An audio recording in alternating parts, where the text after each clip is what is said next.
ಸತ್ತೋದಾಗ್ಲೂ ಬರ್ಲಿಲ್ಲ ಅಂದ್ರೆ ನಾವೇನಿಲ್ಲೇನೋ ಗೊಂಬೆ ಕುಳಿಸ್ತಾ ಇದ್ವಾ? ಬರ್ಬೇಕು 50 ಲಕ್ಷ ಪರಿಹಾರ.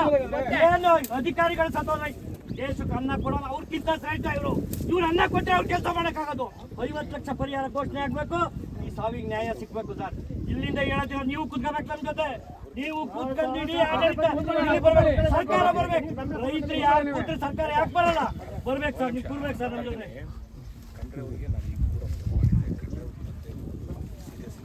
ಕಳೆದ ಸಲನೂ ಇದೇ ರೀತಿ MP ಅವರು ಮಾತಾಡಬೇಕಾದ್ರೆ ಬೈಕೇರಿಯಲ್ಲಿ ಸಾವಾದಾಗ MP ಅವರು ನಾನು ಕಂಡವರಿಗೆ ಮಾತಾಡ್ತೀನಿ, ಒಂದ್ ನಿಮಿಷ ಕಂಡವರಿಗೆ ಮಾತಾಡ್ತೀನಿ ಅಂತ ಹೇಳಿ ಫೋನ್ ಮಾಡಿದ್ರು. ಎಲ್ಲರಿಗೂ ಕೇಳ್ಸಂಗೆ ಅಣ್ಣ ಒಂದ್ ನಿಮಿಷ. ಬೈಕೇರಿಯಿಂದ ಫೋನ್ ಮಾಡಿದ್ರು, ಕಂಡ್ರೆಯವರು 2 ದಿವಸದಲ್ಲಿ ಬರ್ತಾರಂತೆ. ಅವ್ರಿಗೆ ಅವತ್ತು ಇದೇ ಸೇಮ್ ಕಾರಣ ಅಣ್ಣ, ಆರೋಗ್ಯ ಸಮಸ್ಯೆ ಇದೆಯಂತೆ. ಸಂಘಟನೆ ಎಲ್ಲರೂ ಅಲ್ಲಿಗೆ ಸಂಬಂಧಪಟ್ಟವ್ರು ಎಲ್ಲರನ್ನು ಕರೆದು ಒಂದು ಮೀಟಿಂಗ್ ಮಾಡ್ತೀವಿ ಅಂದ್ರು ನಮ್ಮ ಮಾನ್ಯ MP ಅವರು. ಇವತ್ತಿನ ತನಕ ಈ ಹೆಣ ಬಿದ್ದಿದೆ, ಇವತ್ತಿನ ತನಕ ಕಂಡ್ರೆಯವರು ಬರ್ಲಿಲ್ಲ, ಯಾರು ಬರ್ಲಿಲ್ಲ. ಇವತ್ತು ಹುಷಾರಿಲ್ವಂತೆ, ಅದು ಇದು ಅಂತಾರೆ.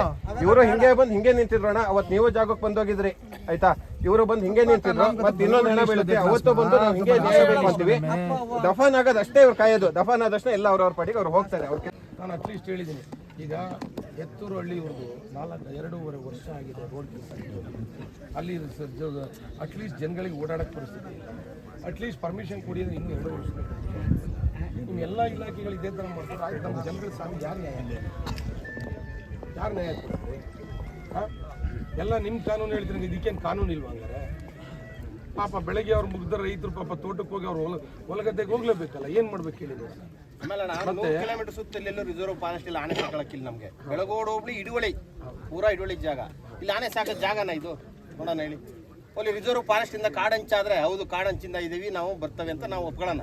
ಕಾಡಂಚ್ ಜಾಗನ ಇದು? ಮತ್ತೆ ನೋಡ್ರಿ, ಈ ಭಾಗದಲ್ಲಿ ಸುಮ್ಮನೆ ಅನಾವಶ್ಯಕವಾಗಿ ಏನೇ ನಾನು ಆಲ್ರೆಡಿ ನಿಮ್ಮ ಹತ್ರ ಕೂಡ ಮಾತಾಡಿದ್ದೀನಿ, ಮನೇನು ಕೂಡ ಮಾತಾಡಿದ್ದೀನಿ.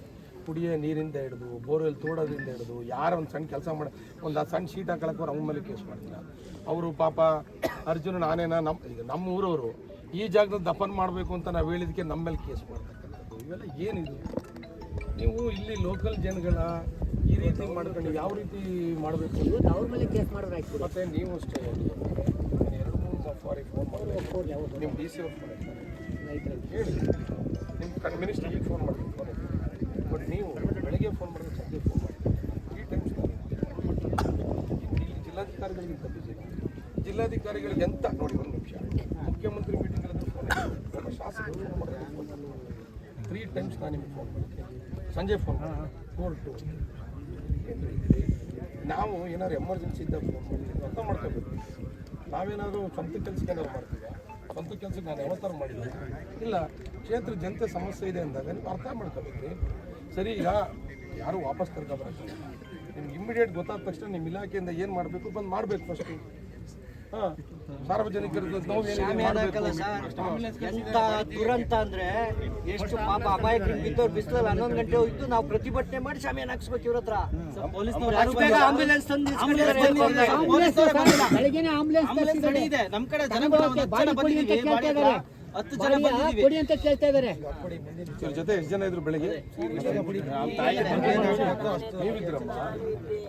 ನಾನು ಎಷ್ಟು ಒಂದೇ ಆನೆ? ನಮ್ಮನು ಅಲ್ಲಿ ಇದ್ರವರೆಗೂ ರೋಡ್ ಐತಲ್ಲ, ಆ ರೋಡಲ್ಲಿ ಹೋಯ್ತೀವಿ. ನಮ್ಮ ಮಿಲ್ ಮನೆ ಅಲ್ಲಿವರೆಗೂ ಓಡಿಸ್ಕೆ ಬಂತು. ನೀವು ಓಡ್ಬಿಟ್ಟ?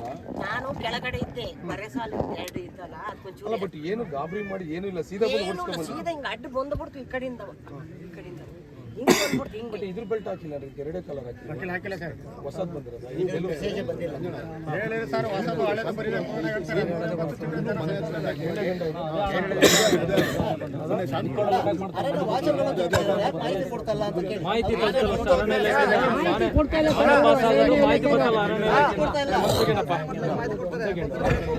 ಒಂದ್ ಸೆಕೆಂಡ್ ಅಣ್ಣ, 1 ನಿಮಿಷ. ಎಲ್ಲಿದ್ದೀರ ನೀವು? ನಿನ್ನೆ ಸಂಜೆ ಗ್ರೂಪ್ ಒಳಗಿಲ್ವಾ? 8 ಗಂಟೆ ಮಾಹಿತಿ ಹಾಕಿಲ್ಲ. ದೊಡ್ಡ ಮಾತು ಅನೌನ್ಸ್ಮೆಂಟ್ ಮಾಡ್ಕೊಳ್ತಾರೆ. ಅದು ವಯಸ್ಸು ಕೇಳೋದಿಲ್ಲ, ಊರಲ್ಲಿ ಜನರಿಗೆ ಕೇಳೋದಿಲ್ಲ. ಮರ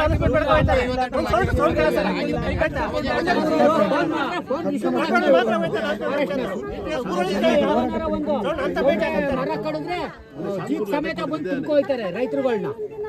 ಸೌದಿಗೆ ಅಂತ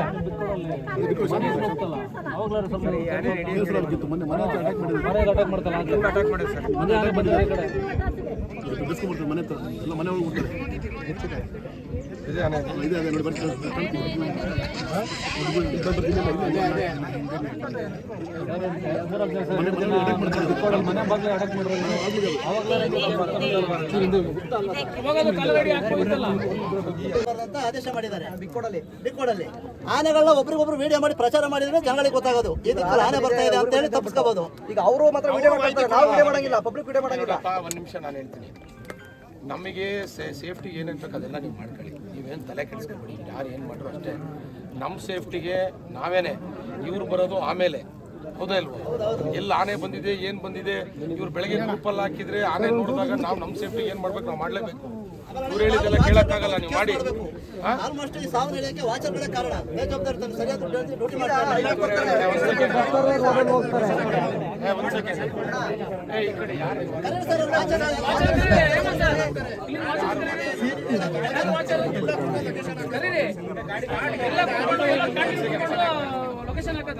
ಅವ್ರು ಬಂದೇ ಇಲ್ಲ ಸರ್, DFO ಇಲ್ಲ, ಇವರು ಯಾರು ವಾಚರ್ಗಳಲ್ಲಿ ಬಂದೇ ಇಲ್ಲ, ಏನು ಇಲ್ಲಿ ಅವರು ಮಾತಾಡ್ತಿರ್ಲಿಲ್ಲ ಯಾರು ಏನು ಅಂತ. ಸಮಸ್ಯೆ ಅಂತ ಕೇಳೋಣ.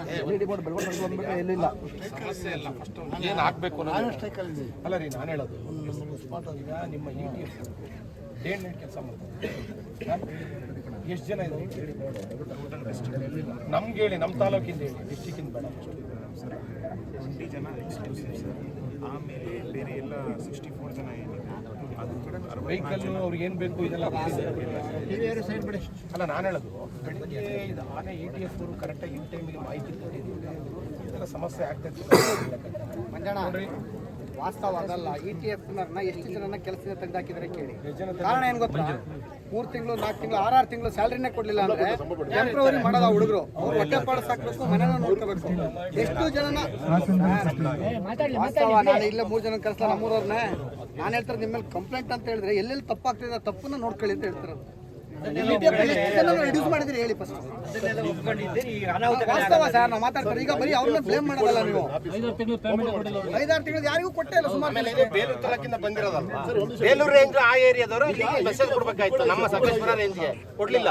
ಭೀಮಾ ಆನೆ ಕೋಳೆ ಮುರ್ಕಂದಾಗ ಹೆಸರಿಗೆ ಮಾತ್ರ ಬಿಕ್ಕೋಡು ಆಫೀಸ್ ಓಪನ್ ಆಗಿಲ್ಲ, ಆಗಿದಾ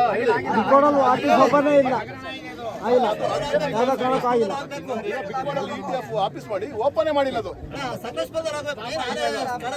ಭೀಮಾ ಆನೆ ಕೋರೆ ಮುರ್ಕಂದಾಗ ನಮ್ಮ ರೇಂಜ್ ಸಾಹೇಬ್ರಿಗೆ ನಾನು ಹೇಳಿದೆ, ಸಕಲೇಶ್ಪುರ ನೋಡಿ ಅದೀಗ ರ್ಯಾಶ್ ಆಗುತ್ತೆ, ಅಗ್ರೆಸಿವ್ ಆಗುತ್ತೆ, ಅದನ್ನ ಪೈನ್ ಅಲ್ಲಿ ಅದನ್ನ ವಾಚ್ ಮಾಡ್ಬೇಕು ಅಂತಿಗೆ. ನಮ್ಮ ರೇಂಜ್ ಬಂದ ತಕ್ಷಣ ಜೀಪ್ ಇರೋದಾರ ಹಿಂದ್ಗಡೆ ಭೀಮಾ ಆನೆ, ನಮ್ಮ ಗದ್ದೆ ಎಲ್ಲ ಓಡಾಡೋದು ಹಿಂದ್ಗಡೆ ಇರೋರು. ಯಾಕೆ ಆ ಥರ ಬೇಲೂರು ರೇಂಜ್ ಒಂದು ಇವ್ರಿಗೆ ಮೆಸೇಜ್ ಕೊಡ್ಬೇಕಲ್ವ, ನಮ್ಮ ಸಕಲೇಶ್ಪುರ ರೇಂಜ್ಗೆ ಬಂದಿದೆ ಒಂದು ಈ ಥರ ಒಂಟಿ ಬಂದಿದೆ ಅಂತ ಹೇಳ್ಬೇಕಲ್ಲ ಇವರು. ಮತ್ತೆ ನೀವು ನೋಡ್ರಿ ಒಂದು ವಿಷಯ, ಬೇಲೂರಿಂದ ಆನೆಗಳು ಈ ಬಾರ್ಡ್ರಲ್ಲಿ ನಿಮ್ಮ ಇಲಾಖೆಯವರು ಅಟ್ಲೀಸ್ಟ್ ಇವರು ಕೋಆರ್ಡಿನೇಷನ್ ಮಾಡ್ಬೋದು. ಈಗ ಹೇಮಂತ್ ಅವರು ನನಗೆ ಗೊತ್ತಿರೋ ಪ್ರಕಾರವಾಗಿ ಆದ್ರೆ ಆ ಕಡೆಯಿಂದ ಈ ಕಡೆ ಈಗ ಮೇನ್ ಪ್ರಾಬ್ಲಮ್ ಆಗ್ತಿರೋದು ಇಲ್ಲಿ ಸಕಲೇಶ್ಪುರದಲ್ಲಿ ಇದ್ರೆ ಈ ಬೇಲೂರು ಬಾರ್ಡ್ರಲ್ಲಿ ಪ್ರಾಬ್ಲಮ್. ಹೌದು, ಈ ಬೇಲೂರು ಬಾರ್ಡ್ನ ಕ್ರಾಸ್ ಮಾಡೋದಂಥ ಸಂದರ್ಭದಲ್ಲಿ ಅಟ್ಲೀಸ್ಟ್ ಇಲ್ಲಿ ಇನ್ಫಾರ್ಮೇಶನ್ ಕೊಟ್ಟರೆ ಅವರಾರು ಪಾಪ ಇನ್ಫಾರ್ಮೇಶನ್ ಕೊಡ್ತಾರೆ, ಜೀವನಾರು ಉಳಿಸ್ಕೋಬೋದು.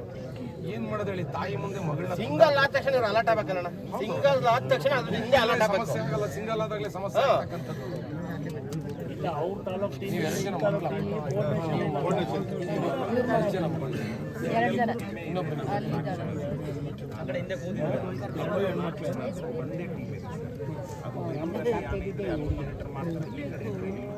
ಅವರಿಗೆ ಸಕಲೇಶ್ಪುರ ಇದು ಹೋಗ್ತಾರೆ ಇಲ್ಲ ಸರ್, ಎಲ್ಲ ಕಡೆ. ಈಗ ನಂಗೆ ಒಂದು ಹೇಳು, 20 ಜನ ಸಕಲೇಶ್ಪುರ ಆ ಕಡೆ ಈಗ ನಾನು ಹೇಳೋದು ಬೇಲೂರು ಮತ್ತು ಸಕಲೇಶ್ಪುರ ಎಷ್ಟು ಆನೆಗಳು ಎಷ್ಟಿದ್ದಾರೆ? ಬೇಲೂರು ಮತ್ತು ಸಕಲೇಶ್ಪುರ 85 ಎಷ್ಟು 30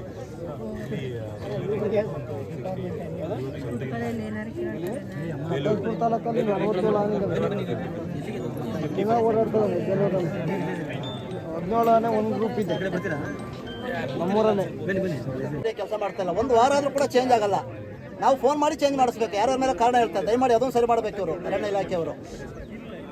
ಡಿಸ್ಪ್ಲೇ ಬೋರ್ಡ್ ಆನೆಗಳು ಒಂದ್ ಕಡೆಯಿಂದ ಸಂಚಾರ ಮಾಡಿದ್ರೆ ಮೆಸೇಜ್ ಕೊಡ್ತಾ ಇದ್ದಾರೆ ಕೆಲವು ಬೋರ್ಡ್ಗಳು. ಹೌದು. ಡಿಜಿಟಲ್ ಬೋರ್ಡ್ ಆನೆ ಎಲ್ಲ ಇರುತ್ತೆ, ಇನ್ನೊಂದು ಕಡೆ ಮೆಸೇಜ್ ತೋರಿಸ್ತಾ ಇರುತ್ತೆ. ಆನೆ ಇಲ್ಲ ಅಂತ ರಸ್ತೆಯಲ್ಲಿ ಹೋದಾಗ ಅನಾಹುತಗಳು ನಡೆಯೋದು ಹಂಗಾಗೇನೆ.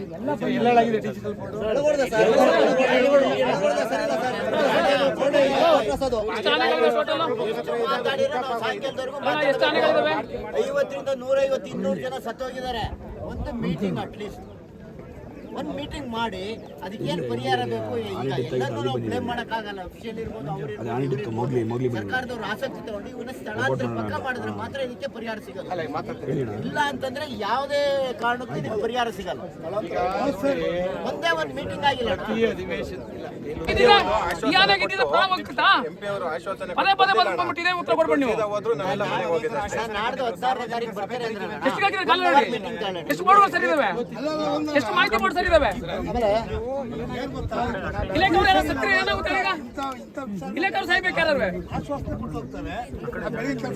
ನೋಡಿ, ಕಳೆದ ವಿಧಾನಸಭೆಯಲ್ಲಿ 15 ಲಕ್ಷ ಇತ್ತು. ನಾವು 20 ಲಕ್ಷಕ್ಕೂ 25 ಲಕ್ಷಕ್ಕೆ 20 ಲಕ್ಷಕ್ಕೆ ನಾವು ನಮ್ಮ ಸುರೇಶ್ 25 ಲಕ್ಷ ಪರಿಹಾರ 20 ಲಕ್ಷಕ್ಕೆ ಲಾಸ್ಟ್ ತೀರ್ಮಾನ ಆಯಿತು. 20 ಲಕ್ಷ. ನಾನು ನಿರಂತರವಾಗಿ ಸರ್ಕಾರಕ್ಕೆ ಆನೆಗಳ ವಿಚಾರದಲ್ಲಿ ನಿರಂತರವಾಗಿ ನಾವು ಸರ್ಕಾರಕ್ಕೆ ಈ ವಿಚಾರ ಪ್ರಸ್ತಾಪ ಮಾಡ್ತಾನೆ ಬಂದಿದ್ದೀವಿ. ಏನಾಗಿದೆ, ನಮ್ಮ ಉದ್ದೇಶ ಏನು, ಇಲ್ಲಿ ಯಾವುದೋ ಆನೆಗಳು ಇರತ್ತೆ, ಎಲ್ಲ ಹಿಡ್ಕೊಂಡು ತಗೊಂಡೋಗಿರ್ತಾರೆ. ನಾವು ಎಲ್ಲಿಗಾರ ತಗೊಂಡೋಗಿ ಬಿಡ್ಲಿ ಬಿಡಿ. ನಾನು ಒಂದು ನಿಮಿಷಕ್ಕೆ ಕೊನೆಗೆ ಅವ್ರಿಗೆ ಹೇಳಿದೆ, ಆನೆ ಧಾಮನಾರು ಮಾಡಿ. ಯಾಕೆ ನೀರಿದೆ, ಫಾರೆಸ್ಟ್ ಇದೆ, ಟೂರಿಸ್ಟ್ ಇದೆ ನಮ್ಮಲ್ಲಿ. ಆನೆ ಧಾಮನಾರು ಎಲ್ಲ ತಗೊಂಡೋಗಲ್ಲಿ ಕೂಡ ಕಳ್ಳಿ ಬಿಡಿ, ಊಟ ಹಾಕ್ಲಿ. ಹೌದಾ ಇಲ್ವಾ? ಇಲಾಖೆಗೆ ಇನ್ಕಮ್ ಆಗುತ್ತೆ, ಜನಗಳ ಜೀವನ ಉಳಿಯುತ್ತೆ. ರೈತ ತೋಟದಲ್ಲಿ ಮರಗಸಿ ಮಾಡ್ತಾ ಇದ್ದಾನೆ ಅಂದ್ರೆ ಯಾರು ಊರಿಂದ ಒಬ್ರು ಫೋನ್ ಮಾಡಿ ಸಾಕು, 10 ನಿಮಿಷಕ್ಕೆ ಅಲ್ಲಿ ಇರ್ತಾರೆ. ಆನೆ ಬಂದಿದೆ ಅಂದ್ರೆ ಯಾರು ಬರಲ್ಲ. ಇನ್ನೊಂದು ಕಡೆ ಇದೆ. ನೀವು ಸದನದಲ್ಲಿ ಧ್ವನಿ ಎತ್ತೀರ, ಸಂತೋಷ. ನಿಮ್ಮ ಧ್ವನಿನ ಅವರು ಗಮನಿಸೋದಿಲ್ಲ ಸ್ಪೀಕರು. ಯಾಕೆಂದ್ರೆ ಅವ್ರಿಗೆ ಅದ್ರ ಅನುಭವ ಇರೋದಿಲ್ಲ, ನಷ್ಟ ಅನ್ಪಿಸ್ತಾರೆ. ನಾವು ನೀವೇನ್ ಮಾಡ್ಬೇಕು, ನಿಮ್ದು ಒಂದೇ ಧ್ವನಿಯಲ್ಲಿ ನೀವು ಸಕಲೇಶ್ಪುರ ಕರ್ಸೋಣ, ನಮ್ಮನ್ನೆಲ್ಲ ಕರೀರಿ, ನಾವು ಬರ್ತೀವಿ ನಿಮ್ ಜೊತೆ, ನಾವು ಧ್ವನಿ ಕೊಡಿಸ್ತೀವಿ ಖಂಡಿತ. ಅಂದ್ರೆ ಯಾಕೆ ಗೊತ್ತಾ, ನಿಮ್ ಜೊತೆ ನಾವು ಇರ್ತೀವಿ. ನೀವು ಅಲ್ಲಿ ಒಬ್ಬರೇ ಮಾತಾಡ್ತೀರಿ, ನಿಮ್ಮ ಮಾತಿಗೆ ಅವ್ರು ಜಾಸ್ತಿ ಗಮನ ಅಷ್ಟು ತಗೊಳ್ಳಲ್ಲ. ಯಾಕಂದ್ರೆ ನೀವು ಒಬ್ಬರೇ, ಯಾಕಂದ್ರೆ ಅವ್ರಿಗೆ ಆ ಸಮಸ್ಯೆ ಗೊತ್ತಿರಲ್ಲ. ಇಲ್ಲಿ ಸಮಸ್ಯೆ ಅನುಭವಿಸ್ತಾರೆ ಗೊತ್ತು. ಆ ಸಂಜೆಯಲ್ಲಿ ಆಗ್ಬೋದು, ಸಕಲೇಶ್ಪುರದಲ್ಲಿ ಇಲ್ಲಿ ಸಭೆ ಕರೀರಿ, ಮಿನಿಸ್ಟರ್ ಕರೆಸಿ, ನಮಗೂ ಮಾಹಿತಿ ಕೊಡಿ, ನಾವು ಬರ್ತೀವಿ, ನಿಮ್ ಜೊತೆ ನಾವು ನಿಲ್ತೀವಿ.